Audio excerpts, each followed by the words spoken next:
নমস্কার, আমি ডাক্তার অর্ণব মুখোপাধ্যায়। আজকে আমার যে ভিডিওর পর্বটা চলছে আর কি, সিরিজটা চলছে, সেটা হচ্ছে ডায়াবেটিসের উপরে। এর আগে ইতিমধ্যে আমি দুটো ভিডিও দিয়ে দিয়েছি। প্রথম ভিডিওতে দিয়েছিলাম ডায়াবেটিসের একটা ওভারঅল উপরে এক্সপ্লেনেশন দিয়েছিলাম যে কী কী হতে পারে, তার কত ধরনের টাইপ, কেন হচ্ছে, এই সকল বিষয়গুলো। দ্বিতীয় ভিডিওতে আমি দিয়েছি ডায়াবেটিসে কী কী দেখে আমরা বুঝতে পারবো যে ডায়াবেটিস হয়েছে। আজকে যে বিষয়টার উপরে আমি কথাবার্তা বলবো এবার, সেটা হচ্ছে ডায়াবেটিসের কারণটা। তো আহ, শুরু করা যাক ডায়াবেটিসের কারণটা কি। তো এটা বলার আগে আমি বলছি যে ডায়াবেটিসের কারণগুলোকে আমরা প্রথমে দুটো ভাগে ভাগ করে নেব মেনলি। সেই সেই ভাগগুলো কি, এক নম্বর ভাগটা হচ্ছে আপনার বংশগত বা হেরিডিটি অনুযায়ী, যেটা আমার মানে জেনেটিক্যালি যেটা আমি পাচ্ছি সেটা। আর একটা হচ্ছে যেটা প্রথম প্রজন্মে এসেছে আর কি, মানে বাবা মা কারো ডায়াবেটিস ছিল না, সেকেন্ড নন জেনেটিক আর কি, বা হেরিডিটি অনুযায়ী যেটা আসেনি। তো আজকে যে বিষয়টাকে নিয়ে আলোচনা করব সেটা হচ্ছে যে বংশানুক্রমে যে ডায়াবেটিস আসেনি, মানে যিনি প্রথম ডায়াবেটিস হচ্ছে, সে কী কী কারণের জন্য তার ডায়াবেটিসটা ধরা পড়ছে। হেরিডিটি কিন্তু আসছে না, এটা যদি আমি বলতে যাই তো সেখানে কতগুলো বিষয়কে আমাদের আলোচনা করতে হবে। তার মধ্যে প্রথম বিষয়টা হচ্ছে কি না, লাইফস্টাইল। আমাদের লাইফস্টাইলটা এত পরিমাণে বদলে গেছে বিগত 15-20 বছর ধরে, তার আরিয়ত্তা নেই আর কি। এই লাইফস্টাইলটার জন্য কিন্তু আমাদের এখন ডায়াবেটিসের সংখ্যাটা অত্যধিক পরিমাণে বেড়ে গেছে। এবার লাইফস্টাইলটা কী তাহলে পরিবর্তন এসছে, যেমন ধরুন আগে মানুষ মোটামুটি 9টা, 9:30, 10টার ভেতরে খাওয়া দাওয়া করে শুয়ে পড়তো এবং সকাল 4:30, 5টা নাগাদ তারা উঠে পড়তো। উঠে তাদের যা দৈনন্দিন যা কাজকর্ম থাকতো সেইগুলো তারা কাজকর্ম করতো। কিন্তু এখন কি হচ্ছে, এখন দেখা যাচ্ছে আমাদের কাজের জন্যই হোক বা কিছু বদ অভ্যাস তার জন্যই হোক, যেমন ধরুন রাত্রিবেলায় মোবাইল ফোন নিয়ে গেম খেলা বা রাত্রিবেলায় সিনেমা দেখা বা মোবাইল ফোন নিয়ে ব্যস্ত থাকা, এই কারণের জন্য দেখা যাচ্ছে যে রাত্রি শুতে শুতে 2টো, 2:30, 3টেও বেজে যাচ্ছে। এর জন্য কি হচ্ছে, আমাদের উঠতে দেখা গেল যে 9:30, 10টা, 10:30 নাগাদ ঘুম থেকে উঠছে। এই যে আমাদের একটা লাইফস্টাইলটা চেঞ্জ হয়েছে, তাহলে যখন আমার উঠতে দেরি হবে তাহলে দুপুরের খাবারটাও খেতে আমার দেরি হবে। আগে আমরা কি খেতাম, দুপুরবেলাটা মোটামুটি 12টা, 12:30, 1টার ভেতরে খাচ্ছি। যে লোকটি 10:30টার সময় ঘুম থেকে উঠছে, সে নিশ্চয়ই তার খেতে খেতে 2:30, 3টে, তার উপরে বেড়ে যাচ্ছে। এবং যথারীতি সে রাত্রিবেলাও খাচ্ছে 11:30, 12টা, এই করে খাচ্ছে। এতে কি হচ্ছে, আমাদের যে বায়োলজিক্যাল ক্লক আছে শরীরের ভেতরে, সেই বায়োলজিক্যাল ক্লকটা ঠিকভাবে কাজ করতে পারছে না। এবার মানুষের প্রশ্ন উঠতেই পারে যে বায়োলজিক্যাল ক্লকটা কাজ করতে না পারলে ক্ষতিটা কোথায়, অসুবিধাটা কী হচ্ছে। দেখুন, আসলে আমরা তো প্রকৃতির ভেতরে থাকি। সমস্ত জিনিসপত্রই আমাদের শরীরের ওপর যেমন গরমের প্রভাব পড়ে, যেমন শীতের প্রভাব পড়ে, তেমনই কিন্তু সময়ের প্রভাবও পড়ে। মানে আমাদের কখন খাওয়া উচিত, কখন ওঠা উচিত। দেখবেন একটা পাখি কে দেখবেন, তারা 4:30টার সময় কি তারও আগে মোটামুটি সূর্য ওঠার অনেকক্ষণ আগে মানে তারা ঘুম থেকে উঠে পড়ছে এবং কিচমিচ কিচমিচ করে শব্দ শুরু করছে। সূর্য উঠছে, তার কিছুক্ষণ পর তারা বেরিয়ে যাচ্ছে, এবং যতক্ষণ পর্যন্ত না শিশিরের মানে ঘাসের ওপর শিশিরটা না শোকায়, ততক্ষণ পর্যন্ত কিন্তু কোনো পাখি খাবার খায় না, কিছুতেই খাবে না। এবং খাবার খাওয়ার অনেকক্ষণ পর তারা জল খাচ্ছে। সন্ধে হয়ে যাওয়ার বেশ কিছুক্ষণ আগে তারা খাবার বন্ধ করে দিচ্ছে, তারপরে তারা যে যার বাসায় ফিরে যাচ্ছে। আগে কিন্তু এটাই আমাদের অভ্যাস ছিল, এখন কিন্তু সেই সকল অভ্যাস তো আমাদের জলাঞ্জলিতে আছে। ফলে কি হচ্ছে, আমাদের যে সূর্যের সাথে বা সময়ের সাথে আমাদের যে বডি, প্রকৃতির যে একটা যোগাযোগ আছে, এর ফলে কি হয় যে ভেতরে যে বডিটা মেনটেন হচ্ছে না, ফলে সেই অনুযায়ী আমাদের বডিতে সিক্রেশন আসছে। কারণ এটা তো আমাদের দীর্ঘদিন ধরে ক্রমাগত পরিবর্তন হতে হতে আমরা আজকে এই জায়গায় এসেছি। তো এই জায়গাটা আসছে, কিন্তু সেটা নষ্ট হয়ে যাচ্ছে এবং তার এত দ্রুত পরিবর্তন ঘটছে যে আমাদের শরীর সেটাকে মানিয়ে নিতে পারছে না। তার জন্য কি হচ্ছে, মেটাবলিক ডিসঅর্ডার আসছে। সেখানে আপনার পেটের সমস্যা থেকে শুরু করে বিভিন্ন হরমোন সিক্রেশন থেকে শুরু করে যাবতীয় কিছু প্রবলেম আসছে। ফলে লাইফস্টাইল হচ্ছে একটা বিরাট বড় বিষয় আমাদের ডায়াবেটিস হওয়ার পেছনে। এবং আমাদের ডায়াবেটিসটাকে ঠিক করতে, মানে যদি আমরা বাধা দিতে যাই তাহলে আমাদের লাইফস্টাইলটাকে ঠিক করতে হবে। আগের মতো আজ থেকে 30-40 বছর আগে আমাদের জীবন যেমন ছিল তেমন করে ফিরে আসতে হবে। যে নির্দিষ্ট সময়ে খাওয়া, ভোরবেলায় ওঠা, তাড়াতাড়ি শুতে যাওয়া এবং খাবার অভ্যাসটা আমি বলবো সেগুলোর উপর আমাদের জোর দিতে হবে। দ্বিতীয়টা হচ্ছে কি, আমাদের খাদ্যাভ্যাস পরিবর্তন হয়েছে। খাদ্যাভ্যাস কীভাবে পরিবর্তন হলো? আগে আমাদের বাড়িতে আমরা যা খাওয়া দাওয়া করতাম আর কি, দেখবেন যে বাড়িতে বেশিরভাগ মা, ঠাকুমা, দিদা, জেঠিমা এরা কী করতো, আমাদের রান্না করে খাবার খেত। আমরা কিন্তু তখন প্যাকেট ফুড খেতাম। মানে এখন যেমন মানে ধরুন টিভিতে বিজ্ঞাপন চলছে, তাহলে আমাদের যে এখন টিভিতে দেখতেই পাচ্ছি আমরা বিভিন্ন সময় কি করছে না, বিজ্ঞাপন চলছে, যে প্যাকেট ফুডের বিজ্ঞাপন চলছে। তো সেখানে দাঁড়িয়ে কি হচ্ছে, যে তাড়াতাড়ি যাতে খাবার তৈরি করা যায়, সেটা হচ্ছে বাচ্চাদের টিফিনেই হোক বা মানুষ নিজের টিফিনেই হোক, কিংবা এরকমও হচ্ছে যে কাজের থেকে সরে আসার জন্য যাতে আমি কম পরিশ্রমে খাবারটা তৈরি করতে পারি, কি করা হচ্ছে না, প্যাকেট ফুড নিয়ে আসা হচ্ছে। সেটা হয়তো দেখা গেল যে কোথাও বিজ্ঞাপন দিচ্ছে যে 3-4 মিনিটের ভেতরেই রান্না হয়ে যাবে, সেটাকে নিয়ে আসা হলো এবং জাস্ট গরম করে খাবারটা রেডি করে দেওয়া হলো। বা ধরুন আমাদের অন্য সময় দেখা যাচ্ছে যে আমরা খাওয়াতে প্রচুর পরিমাণে জাঙ্ক ফুড ব্যবহার করছি, যেমন চিপস, বাচ্চাদের ক্ষেত্রে চিপস দিয়ে দেওয়া হচ্ছে। তারপরে ধরুন তারা খেতে পছন্দ করছে কারণ সেটা টেস্টি না। তারপরে ধরুন অন্য কোনো যে প্যাকেজ, ধরুন আপনার আমাদের সফট ড্রিঙ্কস মানে কোল্ড ড্রিঙ্কসের মতো জিনিসপত্র ব্যবহার করা হচ্ছে। তো এইগুলো আগে কিন্তু খাওয়া হতো না। যত বেশি পরিমাণে আমরা প্যাকেজ ফুডের দিকে যাব, কারণ সেখানে কি করা হচ্ছে, সেখানে কিছু জিনিসপত্র কিন্তু মেশানো হয়, যার জন্য প্রিজারভেটিভ দেওয়া হয়। এই প্রিজারভেটিভ দেওয়ার জন্য কি হচ্ছে না, আপনার খাবারটাকে ঠিক রাখা হচ্ছে। এবার সেটাকে ঠিক রাখতে গিয়ে যে প্রিজারভেটিভগুলো শরীরেই তো একটা জায়গা থেকে ডাইজেশনের সময় সেটা তো শরীর বার করে দিচ্ছে, ফলে শরীরের উপর কী করছে, তার উপর একটা এক্সট্রা এফেক্ট ফেলছে এবং সেটা ব্যাড এফেক্ট ফেলছে, এবং এই খাবারগুলোও কিন্তু একটা ডায়াবেটিসের কারণ হয়ে দাঁড়াচ্ছে। তাহলে যদি আমরা ডায়াবেটিস প্রতিরোধ করতে চাইছি, তাহলে আমাদের কি করতে হবে না, যতটা পারবো আমরা ঘরোয়া যে খাবার রান্না করে আমরা খাচ্ছিলাম সেই খাবারটাই খাবো।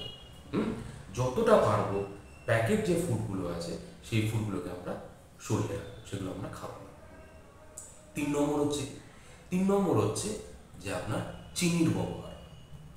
আমাদের দৈনন্দিন জীবনে চিনিটা এমন করে রান্না করে ঢুকে গেছে যার ভাবনার বাইরে। প্রতিটা খাবারে, বা আপনি জেনে খাচ্ছেন কিংবা আপনি না জেনে খাচ্ছেন, সারাদিনে আপনি যদি হিসেব করে দেখেন, গিয়ে দেখবেন 150 থেকে 200 গ্রাম শুধু আপনি চিনি কনজিউম করেন সারাদিনে। ধরুন এবার এই চিনির এফেক্টটা কী হচ্ছে, চিনির এফেক্ট হচ্ছে এমন একটা জিনিস, চিনি এমন একটা কেমিক্যাল সাবস্টেন্স বা আপনি বলতে পারেন যৌগ, যেটা শরীরে একটা মানে আসক্তি তৈরি করে। যত আপনি চিনি খাবেন, চিনির প্রতি আপনার আসক্তি তত বাড়বে। মানে যত আপনি চিনি খেতে খাচ্ছেন আর কি, আজকে যদি 100 গ্রাম খান, তো 3 মাস পরে কি 4 মাস পরে 110 গ্রাম খাবেন, 115 গ্রাম খাবেন। যেমন চিনি খেয়ে কিন্তু মানুষের আঁশ মিটবে না। এখান থেকে এটা আমাদের বুঝতে হবে। তাহলে আমাদের একটা জিনিস বলাই হয় ডাক্তারি ভাষায়, বা আমাদের যা খাওয়ার দাওয়া আছে, চিনি আর নুন হচ্ছে হোয়াইট পয়জন। যদি সুস্থ থাকতে চান, সে ডায়াবেটিস হোক বা অন্যান্য কোনো রোগ থেকে, সবার প্রথমে চিনি আর নুনটাকে কিন্তু জীবন থেকে বাদ দিতে হবে। না হলেই কিন্তু হাজার একটা রোগ শরীরে এদের থ্রু দিয়ে আসে। বোঝা গেছে? তাহলে 4 নম্বর পয়েন্ট কি হচ্ছে? 4 নম্বর পয়েন্ট হচ্ছে, দেখুন আমরা যে খাবার যখন তৈরি করছি, এটা তো একটা প্যাকেট ফুডের আগে একটা গেল। এবার তাহলে আমাদের কী হবে, তাহলে বাড়িতে রান্না তৈরি করে সেটা আমরা খাওয়া চিন্তা ভাবনা করব।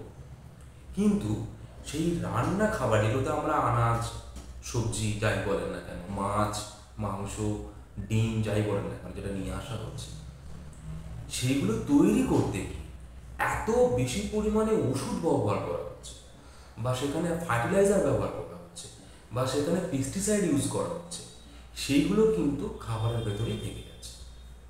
সেগুলো খাবার থেকে বেরিয়ে আসতে পারছে না, কারণ বলা হচ্ছে যে এই পেস্টিসাইডটা ব্যবহার করলে 10 থেকে 15 দিন পর আপনি ফসলটা তুলুন। সেটা কিন্তু এখানে কি হচ্ছে না, 10 দিন পর কি 12 দিন পর 15 দিন পর ফসল তোলা হচ্ছে না, আজকে পেস্টিসাইড ইউজ করা হচ্ছে, হয়তো 3 দিন পর ফসল তুলে নেওয়া হচ্ছে।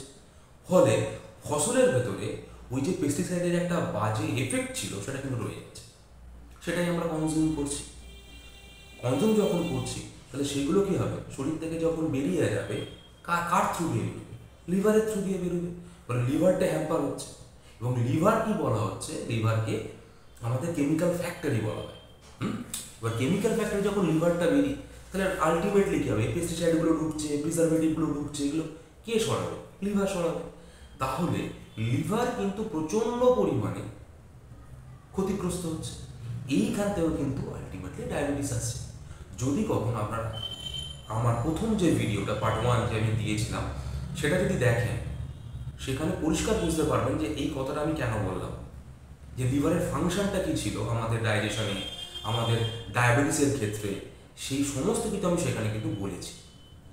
আমি এখানে লিঙ্কটা দিয়ে দেবো, আপনারা কি দেখে নেবেন একবার, তাহলে আপনাদের বুঝতে আরও সুবিধে হবে। তাহলে আমাদের কি করতে হবে, এই জায়গা থেকে যখন আমরা বেরিয়ে আসবো, সেখান থেকে কী করতে হবে, করতে গেলে দুটো জিনিস করা দরকার। এক, আমাদের সচেতন হতে হবে। কীরকম সচেতনতা? প্রথমত হচ্ছে যে আমাদের একটা ব্যালেন্স ডায়েট খেতে হবে। দেখবেন যে এখন অনেকেই তো বলেন, শুনবেন, বাড়ির ছেলে মেয়েরা, বাচ্চা হোক বড় হোক, সবাইয়ের মাঝে একটা সমস্যা আসছে। কী সেই সমস্যাটা?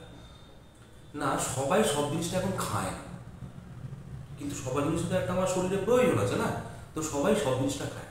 কেউ বলছে কি, আমি 2 পিস মাছ, 1 পিস মাছ দিয়ে ভাত খেয়ে, আর আমার কিছু লাগবে না, কি 2 টুকরো মাংস পেলেই আমার যথেষ্ট, আমার আর আনাজ, ডাল, সবজি এগুলো খাওয়া দরকার নেই। তো এই জায়গা থেকে আমাদের সরে আসতে হবে। সরে এসে আমাদের কী করতে হবে, যখন আমরা খাওয়া দাওয়া করব, সেটা ভালো করে রান্না করে খেতে হবে। আরেকটা কী করতে হচ্ছে, সেখানে ব্যালেন্স ডায়েটের একটা চার্ট ফলো করতে হবে, আমরা ব্যালেন্স ডায়েট খাবো। নেক্সট কী হবে, যেটা আমাদের এখন যে পদ্ধতিটা চলছে চাষবাসে, সেই জায়গা থেকে সরে এসে আমাদের অর্গানিক ফার্মিং করতে হবে। যদি আমরা অর্গানিক ফার্মিং করতে পারি, তাহলে কিন্তু আমরা অনেকাংশে এই রোগগুলো থেকে সরে আসতে পারব। হয়েছে? নেক্সট আরেকটা কি পয়েন্ট থাকছে, আমরা কী কী সমস্যার জন্য হচ্ছে, সেটা হচ্ছে আমাদের মানে আগে আমরা প্রচুর কাজকর্ম করতাম, শারীরিক আমরা কসরত করতাম, কাজকর্ম করতাম। এখন সময়টা হচ্ছে কি, অটোমেশনের জন্য সমস্ত কিছু অটোমেটিক দেখুন মেশিন আছে। এই অটোমেটিক মেশিন এসে গিয়ে কী করছে, মানুষের জীবনযাত্রাটাকে আমূল পরিবর্তন করে দিয়েছে। এখন মানুষ এতটাই কুঁড়ে হয়ে গেছে, সে কোনো জিনিসপত্র নিজে থেকে এখান থেকে সরিয়ে ওখানে করছে না, কোনো কাজকর্ম করছে না। বাড়ি থেকে বেরোবে 400-500 মিটার হয়তো কোনো দূরে তার কোনো কিছু খাওয়া যাচ্ছে, সে কী করছে, তারা বাকি অনেকটা ফাঁকা সময় আছে, সে হেঁটে যেতে পারতো, সে কিন্তু হাঁটে। সে কী করছে, বাড়িতে যদি সাইকেল থাকে, সাইকেলটাকে নিয়ে বেরিয়ে পড়লো। তো সাইকেল তবু ঠিক আছে, তার বদলে কী করা হচ্ছে, মোটর সাইকেল ব্যবহার হচ্ছে, অটো, টোটো, রিক্সা, এই সকল জিনিসপত্রগুলোকে আমরা ক্রমাগত ব্যবহার করছি। এতে কী হচ্ছে, আমরা হাঁটাহাঁটি থেকে দূরে থাকছি। আরেকটা কী হচ্ছে, দেখবেন বিশেষ করে এখন যা কর্ম পদ্ধতি চলে এসছে, ওয়ার্ক ফ্রম হোম বা কম্পিউটারে বসে কাজ বা যাবতীয় কিছু জিনিসপত্র, সেখানে মানুষ কিন্তু একটা জায়গায় বসে থেকে সারাক্ষণ কাজকর্ম করছে। যতটুকু সময় সে ফ্রি টাইম পাচ্ছে, তার এটা অভ্যাসে পরিণত হচ্ছে না। আর যতটুকু সময় সে ফ্রি টাইম পাচ্ছে, সেটাকে কি করছে, ওই তার যে অভ্যাসের বদলে জন্য সে কিন্তু আর বদলে উঠতে পারছে না। সে কী করছে, আইদার সে বসে বসে টিভি দেখছে, কিংবা সে বসে কোনো জায়গায় কথা বলছে, মাঠে খেলাধুলো চলে গেছে, ব্যায়াম করা উঠে গেছে, কারণ সে ঘুম থেকে উঠছে তো 10:30-11টার সময়, সে মাঠে যাবে কখন? এই বিষয়গুলো কিন্তু থাকছে। তাহলে আমরা যদি ডায়াবেটিসকে প্রতিরোধ করতে চাই তাহলে আমাদের কি করতে হবে? আমাদের আমাদের শারীরিক একটা কসরত বা পরিশ্রম করতে হবে। সেটা কখন করব? না, সারাদিন আপনি যখন সময় পাবেন। এর জন্য বেস্ট কি?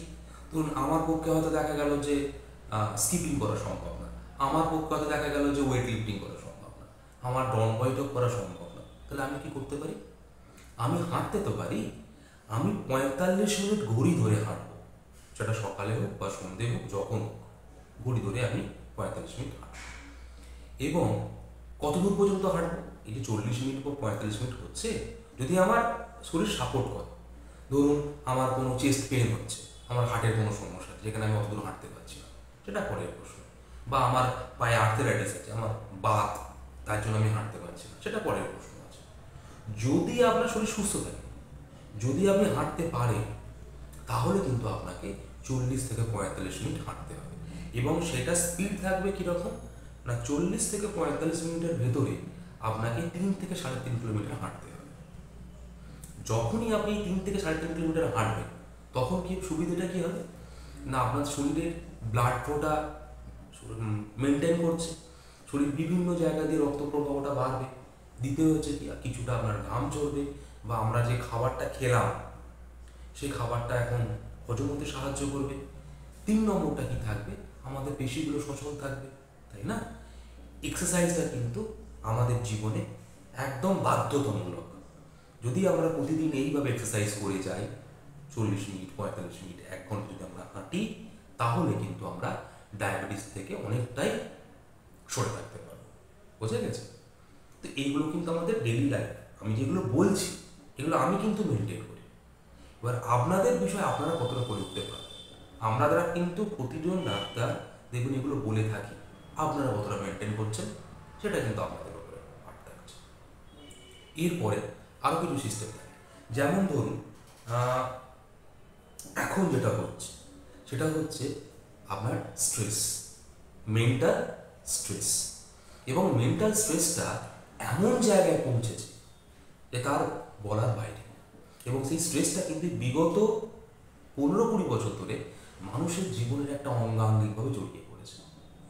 এবার প্রশ্ন উঠে গেলে মেন্টাল স্ট্রেসে ক্ষতিটা কী হচ্ছে, কী অসুবিধা হচ্ছে? না, আমরা এনভায়রনমেন্টের কথা যদি বলি না, তো আমরা 2 ধরনের এনভায়রনমেন্ট থাকে। একটা হচ্ছে ন্যাচারাল এনভায়রনমেন্ট, আর একটা হচ্ছে আপনার আর্টিফিশিয়াল এনভায়রনমেন্ট। এটা আমাদের সাইকোলজির কথা। তো ন্যাচারাল এনভায়রনমেন্ট কোনটা? না, আপনাদের চারপাশে আপনি যা দেখতে পাচ্ছেন প্রকৃতি, সেটা হচ্ছে ন্যাচারাল এনভায়রনমেন্ট। সেখানে কখনো ঠান্ডা আসছে, কখনো বৃষ্টি পড়ছে, কখনো রোদ উঠছে, কখনো ঝড় হচ্ছে, কখনো আরও ঠান্ডা গরমে মিশিয়ে একটা চলছে, দিনের বেলায় গরম, রাত্রিবেলায় ঠান্ডা, এরকম করছে। এটা প্রকৃতি।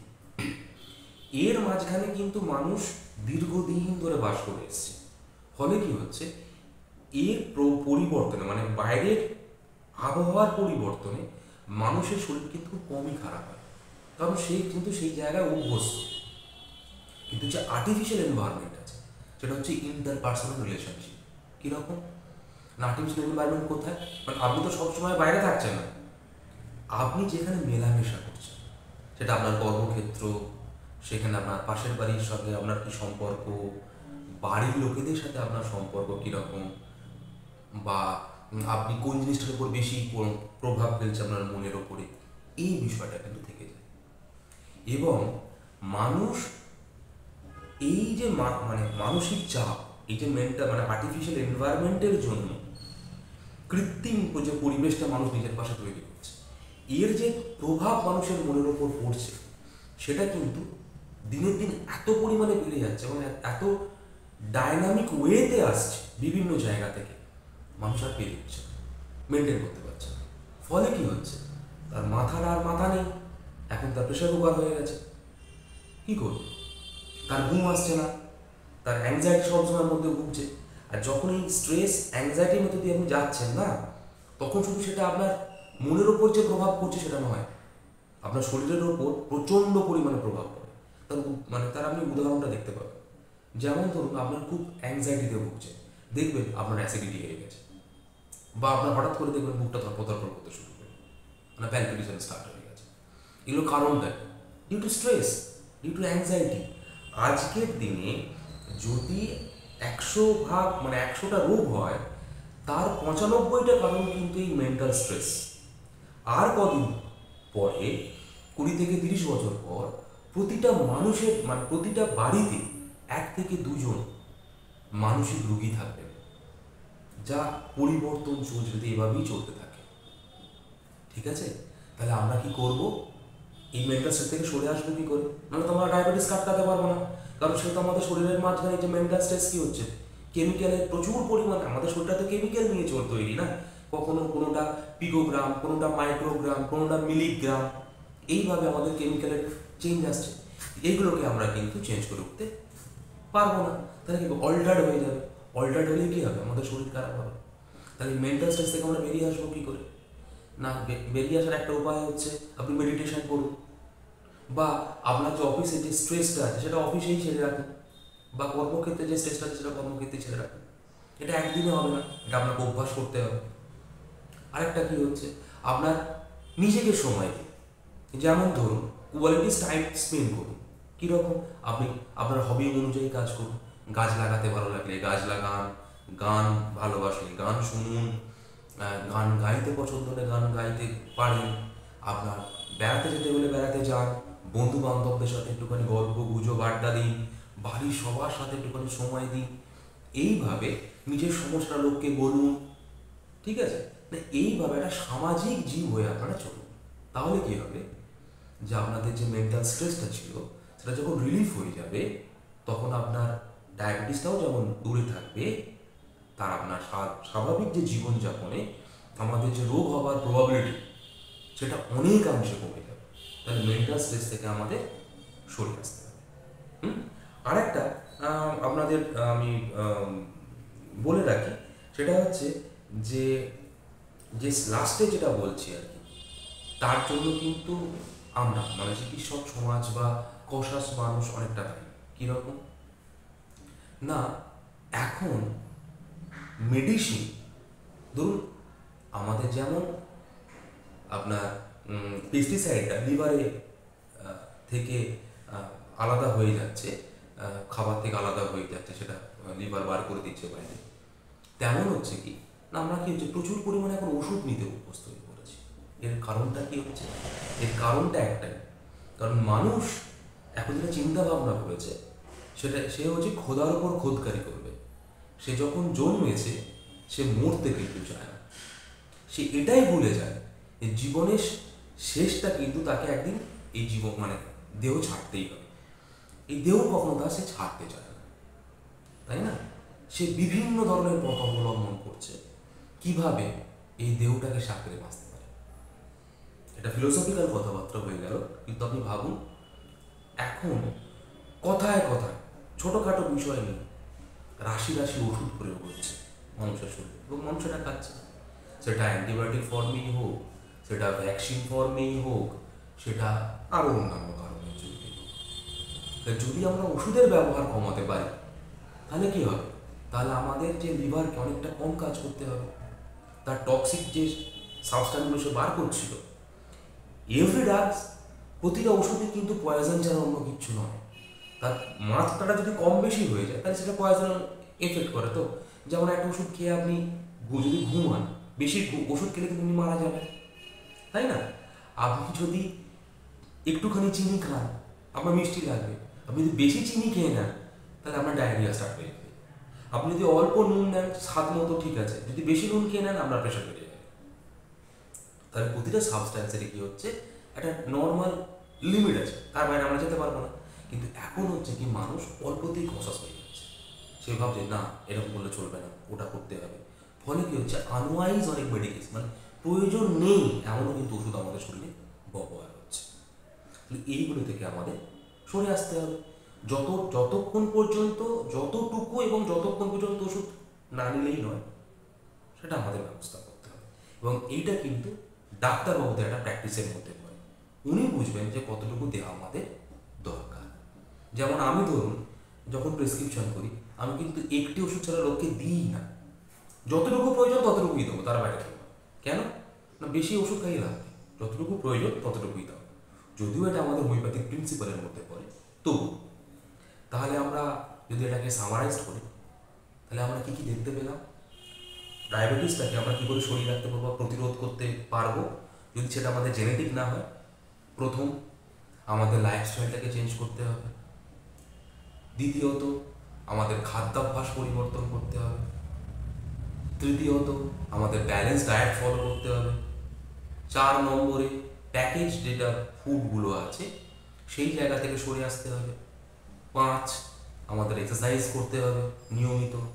6, স্ট্রেস ফ্রি লাইফ লিড করতে হবে যাতে আমাদের মানসিক কোনো চাপ না থাকে, সেই স্ট্রেস ফ্রি লাইফটা লিড করতে হবে।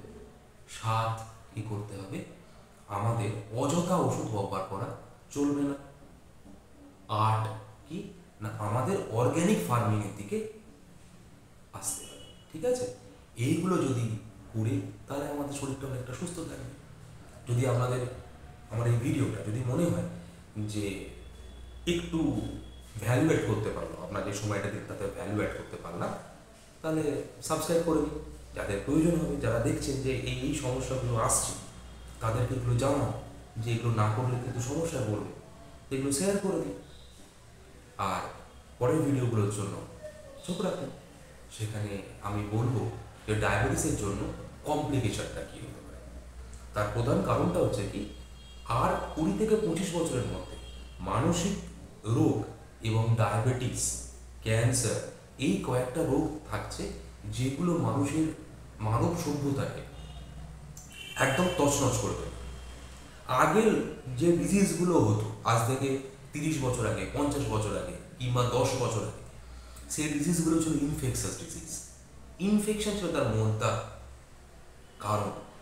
এখন যে ডিজিজগুলো এবার আসতে শুরু করেছে সেটা হচ্ছে নন ইনফেকশাস ডিজিজ, মানে এটা ছিল আরও ভয়ঙ্কর। সেখানে কিন্তু আপনি কথায় কথায় অ্যান্টিবায়োটিক ব্যবহার করতে পারবেন না।